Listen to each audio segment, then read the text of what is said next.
नमस्कार, welcome to career एजुनेस्ट। और दोस्तों, आज के इस वीडियो में हम बात करेंगे बीए सेमेस्टर सेकंड का जो मेजर पेपर है सोशियोलॉजी, जिसका नाम है सोसाइटी इन इंडिया, उसके इम्पोर्टेंट क्वेश्चंस की। और एज यूजुअल अपनी ये क्लास हिंदी और इंग्लिश दोनों मीडियम में रहेगी, इसलिए दोनों बच्चों के लिए ये क्लास महत्वपूर्ण रहेगी। आपका जो सिलेबस है वो बहुत ही छोटा-सा है, कोई लंबा-चौड़ा नहीं है और बहुत आसान सा ये पेपर है। तो इसको हम यूनिट वाइज़ डिस्कस करेंगे, इसके वो इम्पोर्टेंट क्वेश्चंस जो एग्ज़ाम में आपकी काफ़ी मदद करेंगे। तो बात करते हैं फर्स्ट यूनिट से पहले क्वेश्चन के साथ। Explain the concept of historical evolution of Indian society. भारतीय समाज के ऐतिहासिक विकास की अवधारणा को स्पष्ट कीजिए। यानी कि भारत का जो समाज है, उसका इतिहास की बात कर रहा है कि वह किस तरीके से अपने आप को डेवलप वह कर रहा है या उसमें कैसे इवोल्यूशन हो रहे हैं। The historical evolution of Indian society refers to its gradual development through ancient, medieval and modern periods. भारतीय समाज का जो ऐतिहासिक विकास है, इसके प्राचीन, मध्यकालीन और आधुनिक काल के क्रमिक परिवर्तन को दर्शाता है। It includes changes in social structure, culture and institutions influenced by religion, economy, politics and foreign inventions over time. इसमें सामाजिक संरचना, संस्कृति और संस्थाओं में धर्म, अर्थव्यवस्था, राजनीति तथा विदेशी आक्रमणों के प्रभाव से समय के साथ बदलाव शामिल है। यानी कि ये बात कर रहा है ये क्वेश्चन की जो इंडियन सोसाइटी है, उसमें एंशिएंट में, मिडाइवल में और मॉडर्न पीरियड में जो चेंजेज हुए हैं, जो इवोल्यूशन हुए हैं, वो आपसे पूछे गए हैं। जिसमें जो चेंजेज हुए हैं वो बाय रिलीजन, इकोनॉमी, पॉलिटिक्स और फॉरेन इन्वेंशंस के थ्रू या उसकी वजह से जितने भी जो चेंजेज हुए हैं, उन सबको हम इसमें शामिल करते हैं। बढ़ते हैं आगे। सेकंड क्वेश्चन है, what does the term textual view in Indian sociology mean. Bharatiya Samaj शास्त्र में पाठ्य दृष्टिकोण का क्या अर्थ है। The textual view refers to the study of Indian society using ancient religious and literary text। अर्थात जो पाठ्य दृष्टिकोण है, उसका अर्थ हुआ कि जो प्राचीन धार्मिक और साहित्यिक ग्रंथ है, उनके माध्यम से भारतीय समाज का अध्ययन करना। यानी कि जो हमारे प्राचीन, जो भी हमारे धार्मिक और साहित्यिक ग्रंथ हैं, उनको हमने स्टडी किया और उसके माध्यम से हमने भारतीय समाज को जाना या अध्ययन किया। इसको हम बोलते हैं पाठ्य दृष्टिकोण, यानी textual view. Scholar like G S Ghurye used sources such as the Vedas, Smritis, and epics to understand caste, family, and culture tradition। GS grey जैसे विद्वानों ने जाति, परिवार और सांस्कृतिक परंपराओं को समझने के लिए वेद, स्मृति और महाकाव्य जैसे स्रोतों का क्या किया, उपयोग किया। बढ़ते हैं अगले क्वेश्चन की ओर। Who was G S Ghurye and what was his contribution to Indian sociology. G S Ghurye कौन थे और इनका भारतीय समाज शास्त्र में क्या योगदान था। जीएस ग्रे यानी कि Govind Sadashiv grey was a Pioneer of Indian sociology who emphasized the study of caste, family and culture using textual sources। GS घुरे एक भारतीय समाजशास्त्री के अग्रणी रहे हैं, जिन्होंने पाठ्य स्रोतों के आधार पर जाति, परिवार और संस्कृति का अध्ययन किया है। अभी हमने टेक्सचुअल व्यू की बात करी, तो टेक्सचुअल व्यू किसका ही बताया हुआ है, जीएस गुरहे का ही बताया हुआ है। His works combined Indological methods with sociological analysis. उनके कार्यों में इंडोलॉजिकल पद्धति और समाजशास्त्रीय विश्लेषण का समन्वय था। यानी कि जीएस गुर्रे ने टेक्सचुअल व्यूज के थ्रू जो हमारे एंशिएंट, जो हमारे ग्रंथ है, धार्मिक ग्रंथ है, हमारे साहित्यिक है, उनके थ्रू इन्होंने इंडियन सोशियोलॉजी को, इंडियन सोसाइटी को समझने की कोशिश करी है, उसका अध्ययन किया है। बढ़ते हैं अगले क्वेश्चन की ओर। Define the field view tradition in sociology.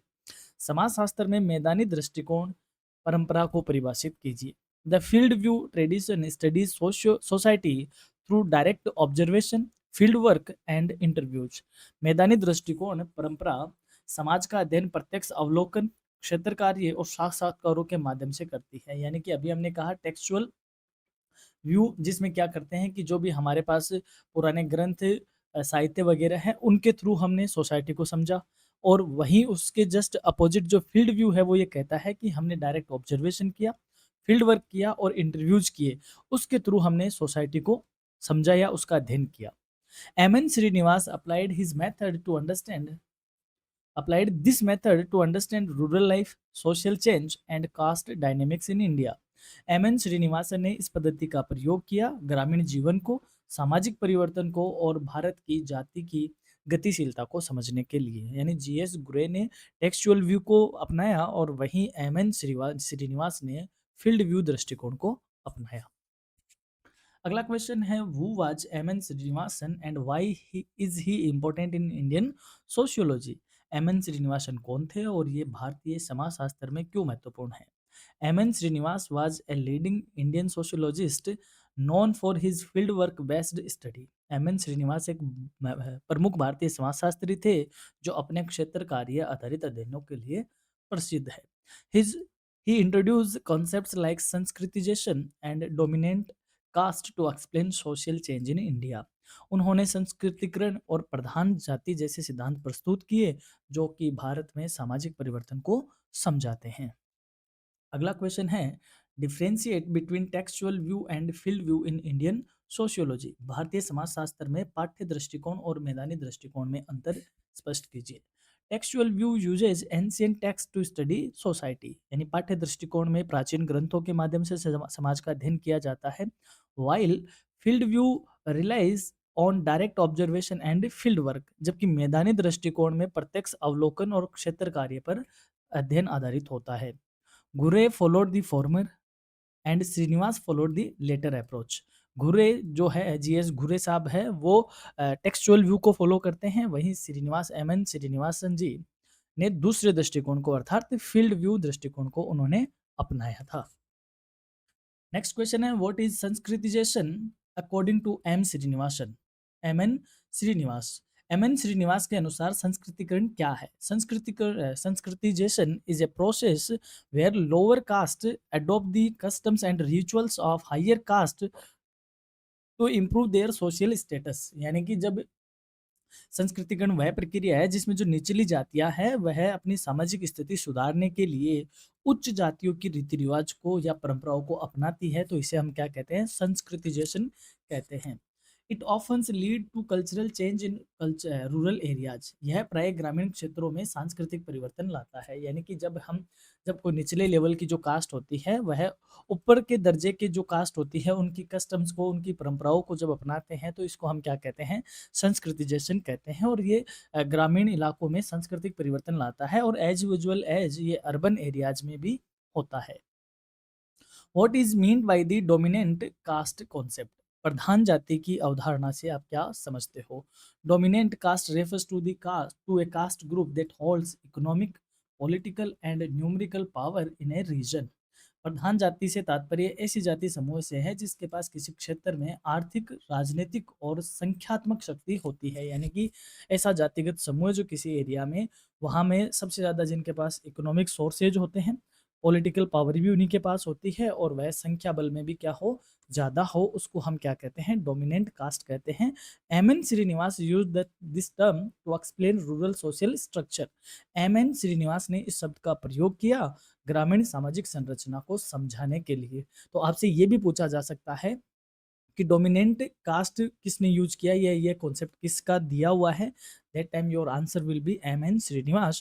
और आपसे डायरेक्ट पूछा जाए कि डोमिनेंट कास्ट कॉन्सेप्ट क्या है, तब आप कहोगे कि पर्टिकुलर किसी एरिया में एक कास्ट विशेष के द्वारा इकोनॉमिक, पॉलिटिकल और न्यूमेरिकल पावर को होल्ड करती है, तो उस कास्ट को हम डोमिनेंट कास्ट या प्रधान जाति कहते हैं।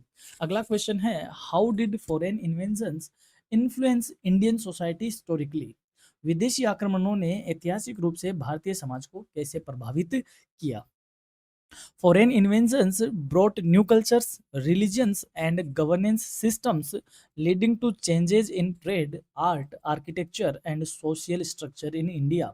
विदेशी आक्रमणों ने जो विदेशी आक्रांता इधर आए या भारत में आए तो उनके साथ नई संस्कृतियाँ, धर्म और शासन प्रणालियाँ भी आई, जिनसे भारत में व्यापार, कला, वास्तुकला और सामाजिक संरचना में क्या हुए, परिवर्तन हुए। यानी कि जब विदेशी आक्रांता देश में आए तो उन्होंने नई नई संस्कृतियाँ, नई नई कल्चर्स यहाँ लेके आए, रिलीजन्स लेके आए, सिस्टम लेके आए, नया किस तरीके से शासन प्रणालियाँ हुई है, चेंज हुई है। इसके अलावा अपना व्यापार, कला, वास्तुकला और अपना जो सोशल स्ट्रक्चर है उन सब में बदलाव हुआ है।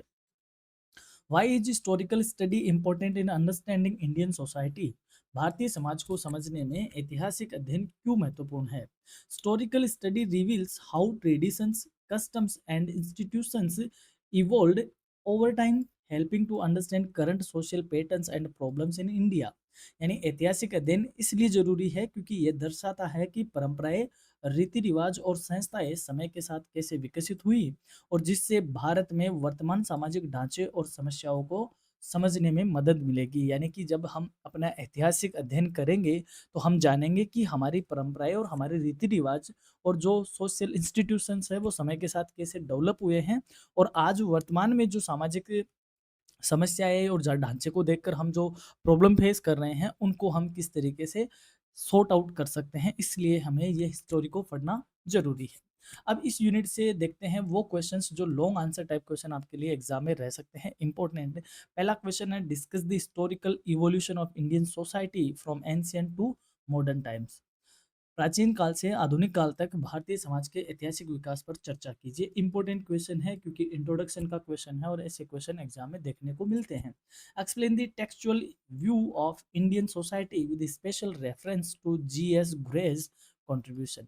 जीएस ग्रे के योगदान के विशेष संदर्भ में भारतीय समाज के पाठ्य दृष्टिकोण की व्याख्या कीजिए। अगला क्वेश्चन है, describe the field work tradition in Indian sociology as developed by M N Srinivas. M N Srinivas द्वारा विकसित भारतीय समाजशास्त्र में मैदानी दृष्टिकोण परंपरा का वर्णन कीजिए। इंपॉर्टेंट है, आपको दोनों ही दृष्टिकोण के बारे में पूछा जा सकता है। Compare and contrast the textual view and field view approaches in the study of Indian society. भारतीय समाज के अध्ययन में पाठ्य दृष्टिकोण और मैदानी दृष्टिकोण की तुलना एवं विरोधाभास को स्पष्ट कीजिए। ये क्वेश्चन भी इंपॉर्टेंट है, इस तरीके का क्वेश्चन आपको पूछा जा सकता है। अगला क्वेश्चन है, evaluate the role of foreign inventions in shaping the social structure of India. Bharat की सामाजिक संरचना के निर्माण में विदेशी आक्रमणों की भूमिका का मूल्यांकन कीजिए कि कैसे इसमें चेंजमेंट हुए थे संरचना में। अगला क्वेश्चन है, discuss the concept of Sanskritization and dominant caste in the context of rural social change in India. Bharat में ग्रामीण सामाजिक परिवर्तन के संदर्भ में संस्कृतिकरण और प्रधान जाति की अवधारणाओं पर चर्चा कीजिए। ये क्वेश्चन भी इंपॉर्टेंट है, इस तरीके का क्वेश्चन आपसे पूछा जा सकता है।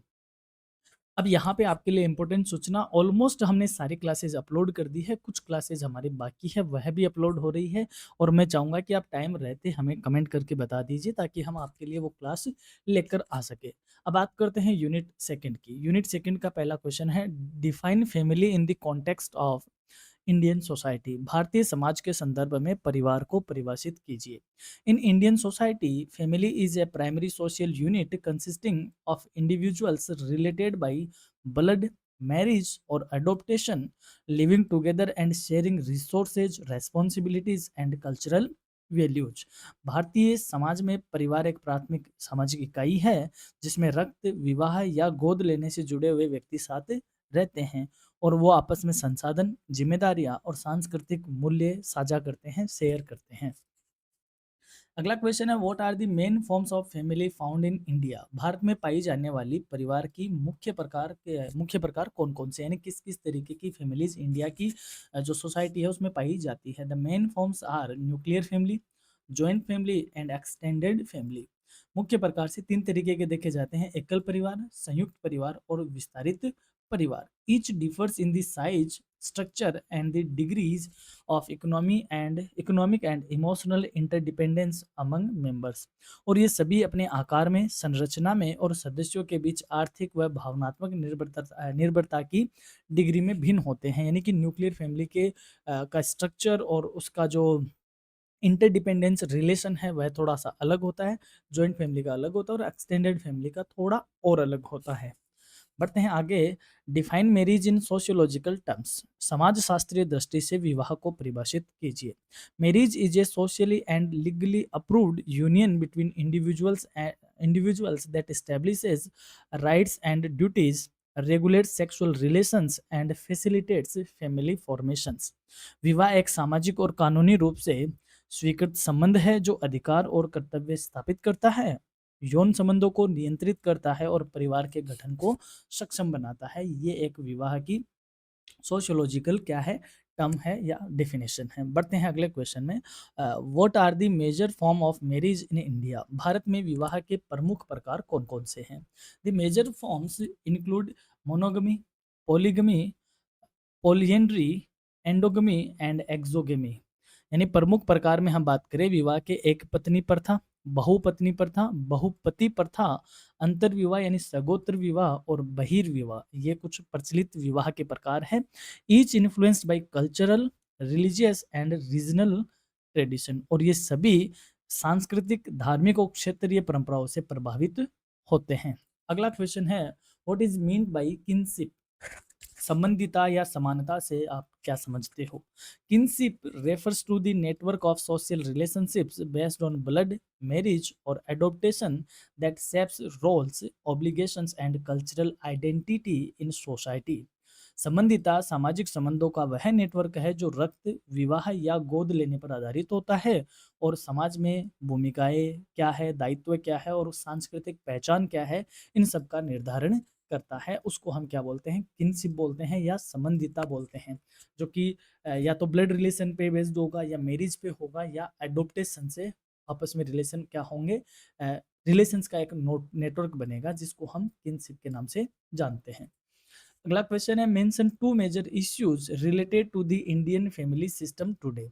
आज के भारतीय परिवार प्रणाली से जुड़े दो प्रमुख मुद्दे बताइए। यानी कि आज जो फैमिली सिस्टम है, वर्तमान फैमिली सिस्टम है, वो कौन सी मुद्दों को लेकर ज़्यादा जूझ रही है? तो पहला है, issues include the breakdown of the joint family system and rising conflicts due to changing gender roles, urbanisation and self reliance. यानी कि वर्तमान मुद्दों की बात करें तो संयुक्त परिवार प्रणाली का टूटना और बदलती लैंगिक भूमिकाओं, नगरीकरण तथा व्यक्तिवाद के कारण बढ़ते संघर्ष शामिल है। यानी कि आज जो अपनी सोसाइटी है वह चेंज हो रही है और उसमें जो चेंज हो रहे हैं, उस चेंज से जो इश्यूज फेस किए जा रहे हैं, उसमें पहला तो यही है कि पहले जॉइंट फैमिलीज हुआ करती थी, अब वह न्यूक्लियर फैमिली में टूट रही है। सेकंड, जो मेंबर्स हैं उनके आपस में जो राइजिंग है, जो कॉन्फ्लिक्ट्स है वो राइज हो रहे हैं कि जेंडर के रोल बदल रहे हैं।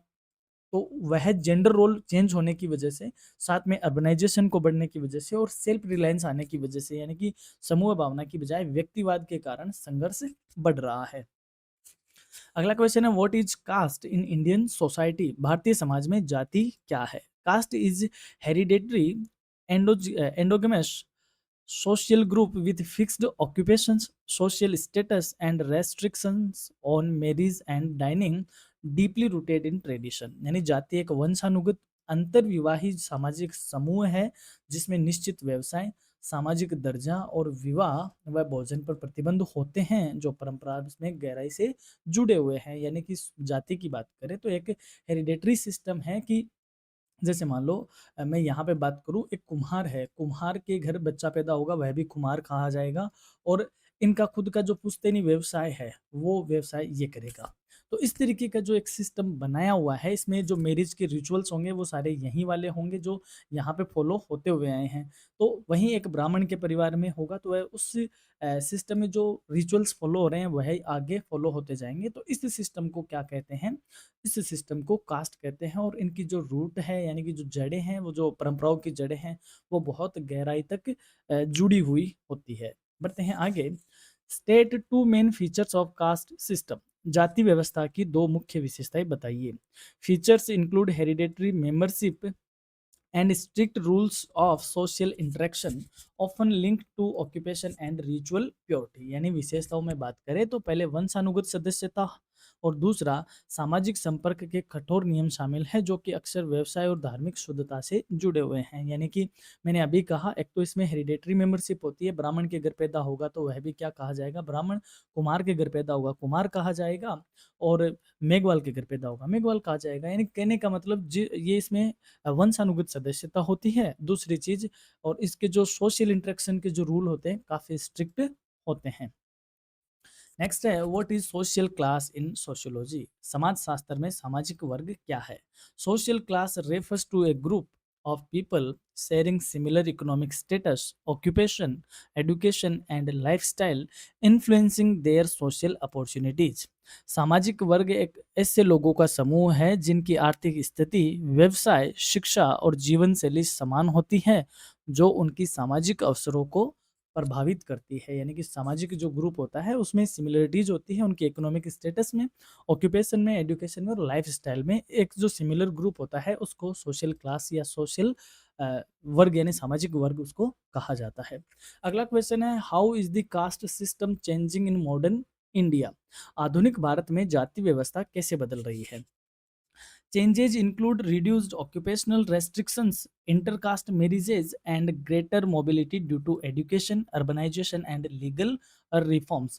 यानी आज जो वर्तमान में बदलाव हो रहे हैं उनमें मोस्टली व्यावसायिक प्रतिबंधों में कमी, अंतर्जातीय विवाह और शिक्षा, नगरीकरण व कानूनी सुधारों के कारण अधिक गतिशीलता शामिल हुई है। यानी कि जो पहले ऑक्यूपेशनल रेस्ट्रिक्शंस थे वो कम हो गए हैं, इंटरकास्ट मैरिज बढ़ रही है और एजुकेशन के लिए और अर्बनाइजेशन के लिए लोग एक जगह से दूसरी जगह मूव हो रहे हैं। ये कास्ट सिस्टम में बड़ा बदलाव इंडियन सोसाइटी में हो रहा है। अब बात करते हैं इस यूनिट से बनने वाले इंपॉर्टेंट क्वेश्चंस की। पहला है, discuss the meaning forms and changes in the Indian family system over time. समय के साथ भारतीय परिवार प्रणाली का अर्थ, प्रकार और परिवर्तनों पर चर्चा कीजिए। हालांकि ये थोड़ा सा क्वेश्चन का हिंदी लैंग्वेज थोड़ा गड़बड़ हो गया, इसमें बताया जा रहा है कि इंडियन फैमिली सिस्टम से आप क्या समझते हो। ये क्वेश्चन इस तरीके से आएगा और इसका जो फॉर्म क्या है और इसमें जो चेंजेज हुए हैं वो टाइम के साथ कैसे हुए हैं उसको एक्सप्लेन करो। ये इंपॉर्टेंट क्वेश्चन है, इस पर जरूर गौर कीजिएगा। अगला है, explain the various forms of marriage in India and the social factors influencing them. Bharat में विवाह के विभिन्न प्रकारों तथा उन्हें प्रभावित करने वाले सामाजिक कारकों की व्याख्या कीजिए। नेक्स्ट क्वेश्चन है, describe the concept of kinship and its role in the Indian social structure. संबंधितता या समानता की अवधारणा तथा भारतीय सामाजिक संरचना में इसकी भूमिका का वर्णन कीजिए। ये एक इंपॉर्टेंट क्वेश्चन है, पार्ट बी के लिए इस तरीके का क्वेश्चन बन सकता है। Evaluate the continuity and change in this caste system in modern India. आधुनिक भारत में जाति व्यवस्था की निरंतरता और परिवर्तन का मूल्यांकन कीजिए। नेक्स्ट क्वेश्चन है, compare caste and class as systems of social stratification in India. Bharat में जाति और वर्ग को सामाजिक स्तरीकरण की प्रणालियों के रूप में तुलना कीजिए। और इसमें अगला क्वेश्चन है, examine the issues and challenges faced by the institution of marriage in the contemporary Indian society. समकालीन भारतीय समाज में विवाह संस्था के समक्ष आने वाली समस्याओं और चुनौतियों का परीक्षण कीजिए। अब बात करते हैं, आपके लिए एक इम्पोर्टेंट न्यूज़ है यहाँ पे कि हमने एक ही डॉक्यूमेंट में आपको सारी डिटेल क्लासेस का लिंक्स प्रोवाइड करवा दिया है। चाहे आप BA, BSc, BCom, BBA, BCA किसी भी स्ट्रीम के स्टूडेंट हो, आपका मेजर, वीएससी, एसईसी, एईसी और माइनर और एमडीसी जो भी आपका पेपर है, उन सब पेपरों की क्लास आपको एक पीडीएफ में मिल जाएगी। उसमें आप जैसे ही क्लिक करोगे, जो भी आपकी क्लास है, जैसे वीएससी का पेपर है, स्वच्छ भारत की आप क्लास देखना चाहते हो तो बस इस आइकन पे आपको क्लिक करना होगा और आप डायरेक्ट कहाँ आ जाओगे, आप क्लास में आ जाओगे।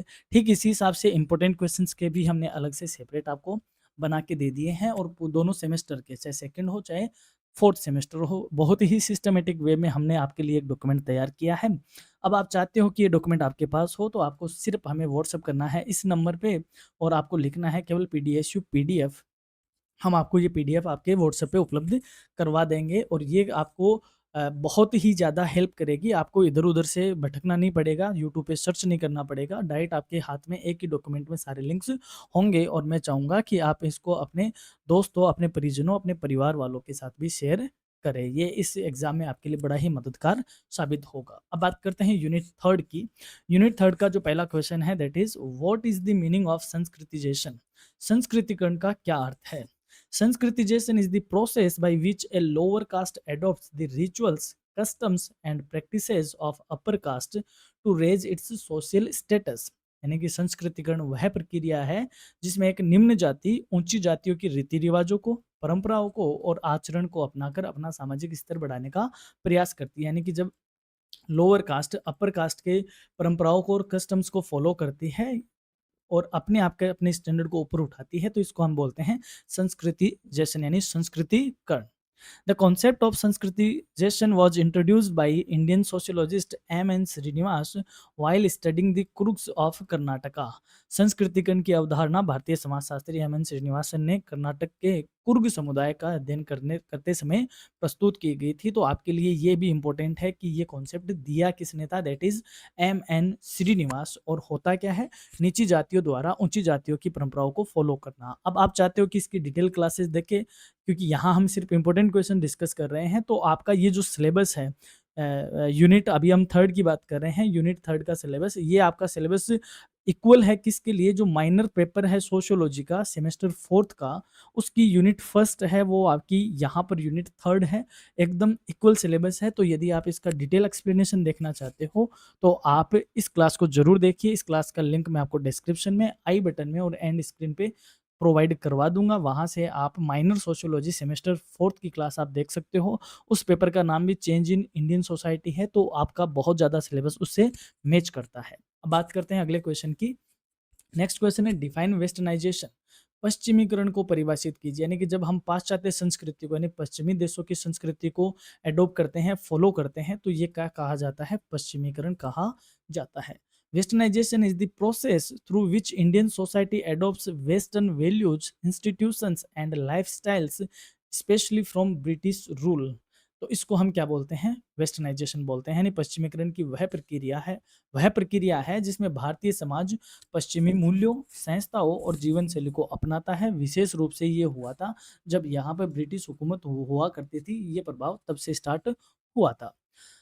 Key features include adoption of English language, modern education, scientific approach, legal system and secularism। और इस वेस्टर्नाइजेशन की जो मुख्य विशेषताएं हैं वो है कि अंग्रेजी भाषा का प्रयोग करना, आधुनिक शिक्षा व्यवस्था का प्रयोग करना या यूज करना, वैज्ञानिक दृष्टिकोण को फॉलो करना, और जो लीगल सिस्टम है, विधिक सिस्टम है, और जो निरपेक्षता है उसको फॉलो करना।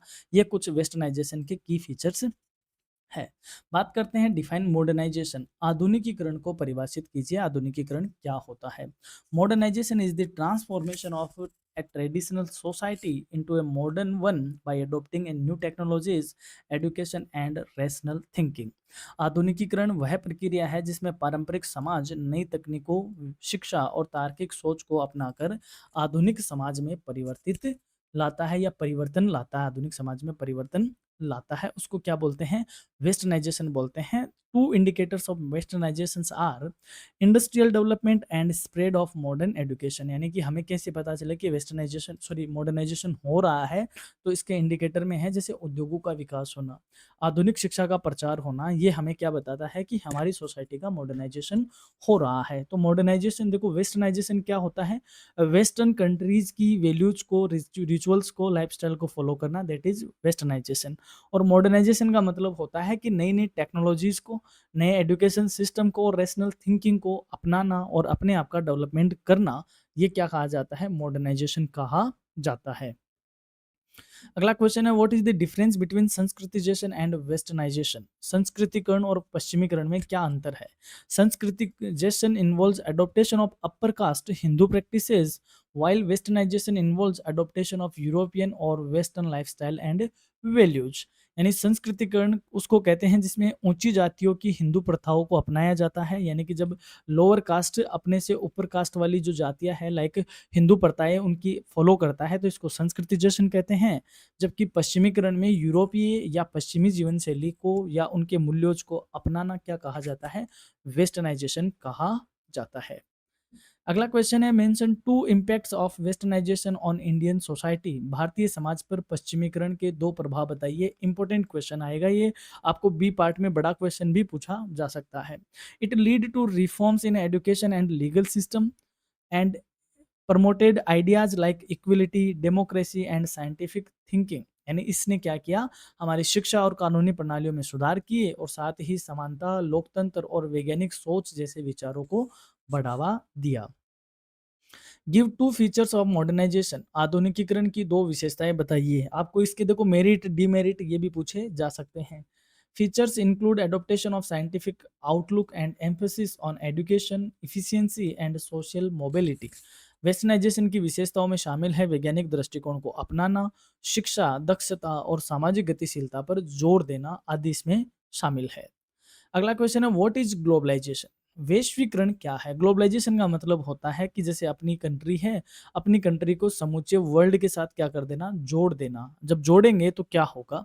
Globalisation is the process of increased connectedness between countries through trade, communication, culture and technology. यानी वैश्वीकरण देशों के बीच में, यानी कई देशों के बीच में या एक देश का दूसरे देश के साथ बीच में व्यापार होना, संचार होना, संस्कृति और प्रौद्योगिकी के माध्यम से एक दूसरे की जो पारस्परिक जुड़ाव होता है, वह प्रक्रिया क्या कही जाती है? ग्लोबलाइजेशन। मतलब जैसे इंडिया का बाकी rest of the world countries है, उनके साथ इस प्रकार जुड़ना कि जो हमारा ट्रेड है वह इंटरनेशनल लेवल पे हो, हमारा कम्युनिकेशन इंटरनेशनल लेवल पे हो, हम कल्चर का आदान प्रदान करते हो, हम टेक्नोलॉजी का आदान प्रदान करते हो, तो इस पूरी प्रोसेस का नाम क्या होगा? ग्लोबलाइजेशन कहा जाएगा, वैश्वीकरण कहा जाएगा। यानी कि खुद को विश्व के साथ जोड़ देना क्या कहा जाता है? वैश्वीकरण कहा जाता है।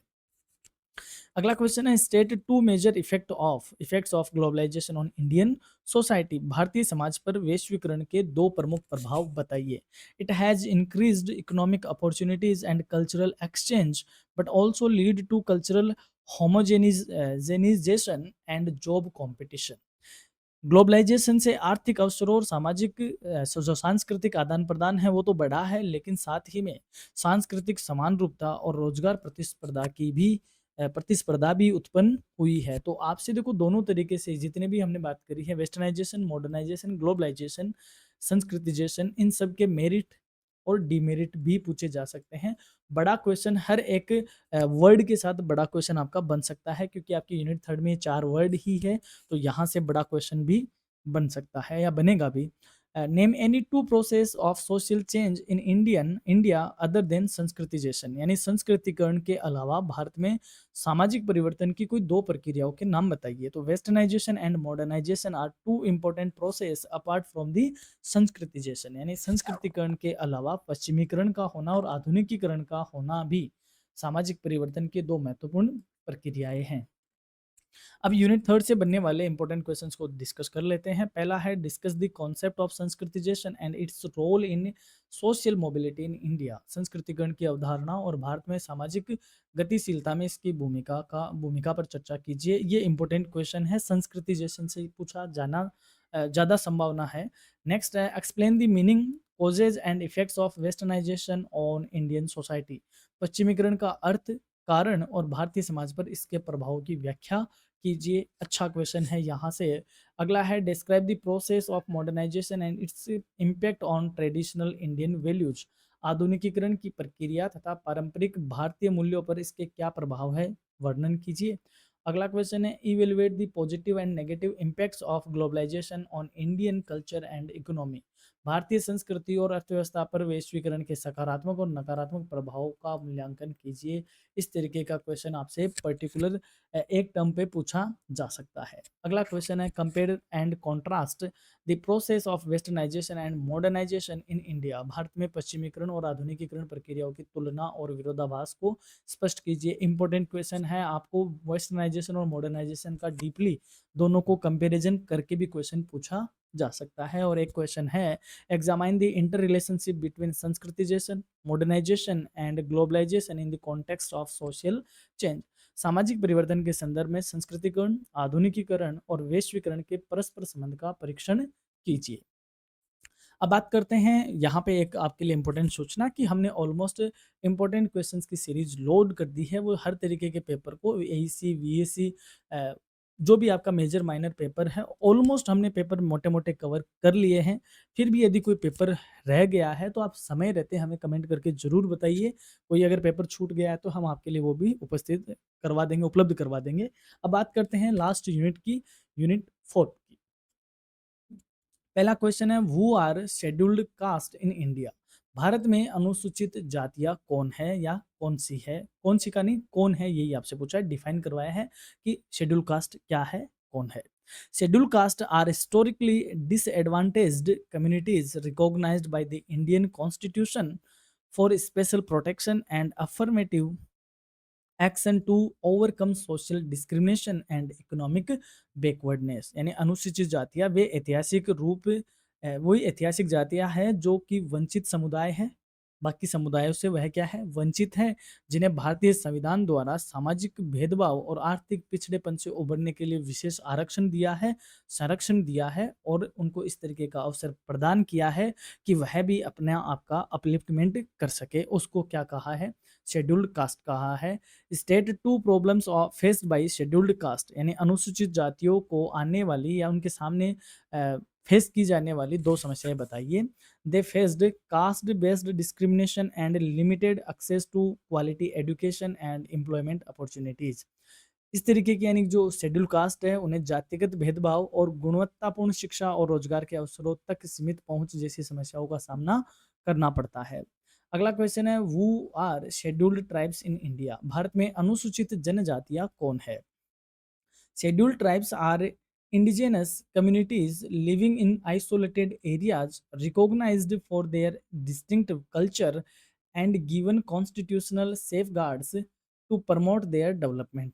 अनुसूचित जनजातियां वे आदिवासी समुदाय हैं जो अलग थलग क्षेत्रों में यानी दूर दराज के आंचलिक क्षेत्रों में जो रहते हैं, वे अपनी विशिष्ट संस्कृति के लिए जाने जाते हैं और जिनके विकास के लिए संवैधानिक संरक्षण दिया गया है, उन्हें कहा जाता है शेड्यूल्ड ट्राइब्स।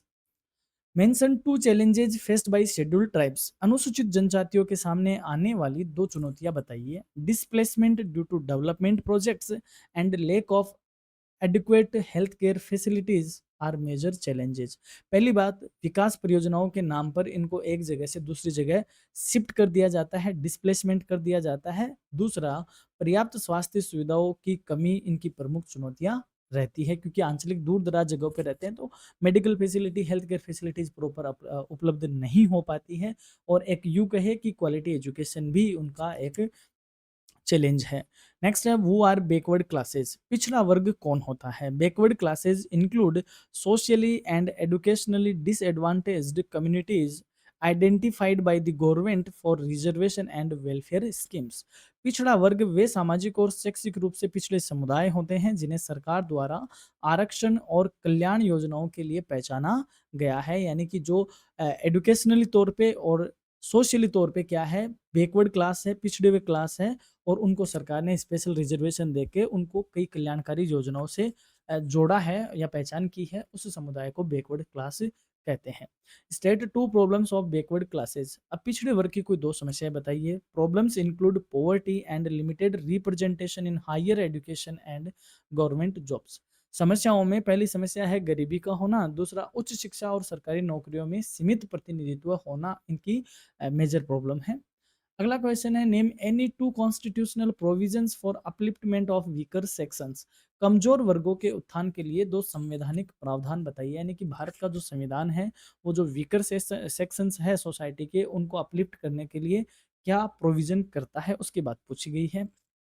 पहला है article 15 for allows special provisions for their advancement, यानी अनुच्छेद 15 की धारा जो 4 है उनके जो वीकर सेक्शन है उनके उत्थान के लिए विशेष प्रावधानों की अनुमति देता है। And article 46 directs the state to promote their educational and economic interest. और अनुच्छेद 46 राज्यों को उनके शैक्षिक और आर्थिक हितों को बढ़ावा देने का निर्देश देता है। यानी कि हमारे कॉन्स्टिट्यूशन में आर्टिकल 15 और आर्टिकल 46 ये दोनों आर्टिकल वीकर सेक्शन के अपलिफ्टमेंट के लिए प्रोविजन करते हैं कि उनका एडवांसमेंट हो और उनको राज्य सरकार भी उनको ऊपर उठाए। नेक्स्ट है, what is the purpose of reservation policy in India? Bharat में आरक्षण नीति का उद्देश्य क्या है? It aims to ensure social justice by providing opportunities in education, employment and politics to historically disadvantaged groups. इसका उद्देश्य ऐतिहासिक रूप से वंचित समूह को शिक्षा, रोजगार और राजनीति में अवसर प्रदान कर सामाजिक न्याय सुनिश्चित करना है। यानी कि रिजर्वेशन पॉलिसी जो वंचित वर्ग है उनको एजुकेशन के मामले में, एम्प्लॉयमेंट के मामले में, पॉलिटिक्स के मामले में उनको ऊपर उठाना और उनका जो सोशल जस्टिस है यानी उनको सामाजिक न्याय उनके लिए सुनिश्चित करना, ये इस पॉलिसी का उद्देश्य है। अगला क्वेश्चन है, suggest one remedy for educational upliftment of weaker section.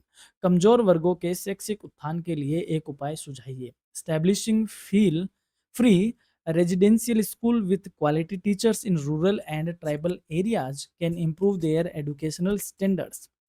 यानी ग्रामीण और आदिवासी क्षेत्रों में गुणवत्तापूर्ण शिक्षा को बढ़ावा देने के लिए वेल क्वालिफाइड और वेल क्वालिटी वाले टीचर्स के साथ निःशुल्क आवासीय विद्यालय स्थापित करना, ताकि उनका शैक्षिक स्तर क्या किया जा सके, सुधारा जा सके। और शिक्षा ही हर चीज़ की जननी होती है। यदि शिक्षा गुणवत्तापूर्ण होगी तो अपने आप ही स्टैंडर्ड ऑफ लिविंग अपने आप ही ऊपर उठेगा।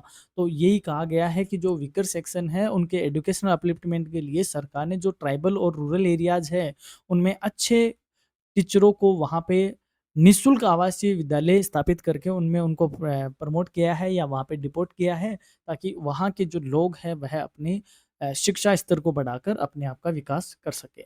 Name any to welfare schemes for scheduled tribes. अनुसूचित जनजातियों के लिए कोई दो कल्याणकारी योजनाओं के नाम बताइए। ये इंपॉर्टेंट आपसे पूछा जाएगा। तो पहला है वन बंधु कल्याण योजना, यानी वन बंधु कल्याण योजना करके, और दूसरा है एकलव्य मॉडल रेजिडेंशियल स्कूल यानी एकलव्य मॉडल आवासीय विद्यालय। दो प्रमुख इंपॉर्टेंट स्कीम है जो कि उनका एजुकेशनल लेवल है, डेवलपमेंट है, उसको करने के लिए लाई गई है। अब बात करते हैं इस यूनिट से बनने वाले इंपॉर्टेंट क्वेश्चंस की। Discuss the constitutional provisions and government measures for the upliftment of scheduled caste in India. Bharat में अनुसूचित जातियों के उत्थान के लिए संवैधानिक प्रावधानों और सरकारी उपायों पर चर्चा कीजिए। इंपॉर्टेंट क्वेश्चन है, टेक्निकल क्वेश्चन है। Describe the socio economic problems faced by scheduled tribes and suggest remedies. अनुसूचित जनजातियों को के सामने या समक्ष आने वाली सामाजिक आर्थिक समस्याओं का वर्णन कीजिए तथा समाधान सुझाइए। ये इंपॉर्टेंट है। आपसे यहाँ पे शेड्यूल ट्राइब भी पूछा जा सकता है, शेड्यूल कास्ट भी पूछा जा सकता है, बैकवर्ड कास्ट का भी पूछा जा सकता है। अगला क्वेश्चन है, explain the concept of backward classes and analyse their position in contemporary Indian society. पिछड़ा वर्ग की अवधारणा को स्पष्ट कीजिए और समकालीन भारतीय समाज में उनकी स्थिति का विश्लेषण कीजिए। अगला है, evaluate the role of reservation policy in reducing inequalities among weaker section. कमजोर वर्गों के बीच असमानता को कम करने में आरक्षण नीति की भूमिका का मूल्यांकन कीजिए। एक इंपॉर्टेंट क्वेश्चन है आपसे, टेक्निकल क्वेश्चन, क्योंकि अब आप सेकंड ईयर में हो यानी फर्स्ट ईयर में ही हो, फर्स्ट ईयर में इस तरीके का क्वेश्चन पूछा जा सकता है। Examine the major welfare programmes for weaker sections and their effectiveness. Most important question है, कमजोर वर्गों के लिए प्रमुख कल्याणकारी कार्यक्रमों तथा उनकी प्रभावशीलता का परीक्षण कीजिए। और एक क्वेश्चन है, discuss the challenges in implementing development programmes for scheduled caste, scheduled tribes and backward classes. अनुसूचित जाति, जनजाति और पिछड़ा वर्ग के लिए जो विकास कार्यक्रम है उनको लागू करने में आने वाली चुनौतियों पर चर्चा कीजिए। इस क्वेश्चन का अगर मैं एडवांस वर्जन बताऊं तो ये क्वेश्चन आपका है जो कि इसकी चैलेंज को बताता है, तो ये भी एक इंपॉर्टेंट क्वेश्चन है। अब बात करें वापस इसी पीडीएफ की, तो दोस्तों आपको ये पीडीएफ की अगर नीड है, और मैं कहूँगा कि बहुत ही अच्छा आपके लिए डॉक्यूमेंट रहेगा, आप हमें इस नंबर पे व्हाट्सएप कीजिए और व्हाट्सएप में लिख दीजिए पीडीएफ। हम आपको ये पीडीएफ अवेलेबल अवेलेबल करवा देंगे, जो आपके एक ही डॉक्यूमेंट में आपको हर क्लास का लिंक मिलेगा। यहाँ तक आपने वीडियो देखा इसके लिए धन्यवाद। और इस क्लास की पीडीएफ आपको मिलेगी इस वेबसाइट पे जिसका लिंक डिस्क्रिप्शन में है। और जुड़े रहिए, बने रहिए अपने करियर एजुनिस्ट के साथ, और हमारी तरफ से आपको एग्ज़ाम के लिए बहुत-बहुत शुभकामनाएँ। आप बहुत अच्छे से पेपर अटेम्प्ट कीजिए। और दोस्तों एक छोटी-सी रिक्वेस्ट ये भी है, एग्ज़ाम देने के बाद आप कमेंट्स करके ज़रूर बताइएगा कि आपका पेपर कैसा हुआ और हमारी क्लास आपको कितनी ज़्यादा हेल्पफुल रही। आपके कोई सजेशंस होते हैं, हम उनको भी सर्वोपरि रखते हैं। आपके सजेशन ही हमारी क्वालिटी को इम्प्रूव करेगा और आपके आने वाले सेमेस्टर में हम उन सबको इम्प्लीमेंट भी करेंगे। जहाँ तक होगा हम आपको क्वालिटी मटेरियल प्रोवाइड करवाने की ही कोशिश करते हैं। तो आपसे यही है उम्मीद कि आप एग्ज़ाम के बाद भी कमेंट करके ज़रूर बताइएगा, और आपको क्लास कैसी लगती है आप इसके बारे में भी ज़रूर हमें मुखातिब करवाइएगा। हमारी तरफ से आपको एग्ज़ाम के लिए बहुत-बहुत शुभकामनाएँ। धन्यवाद।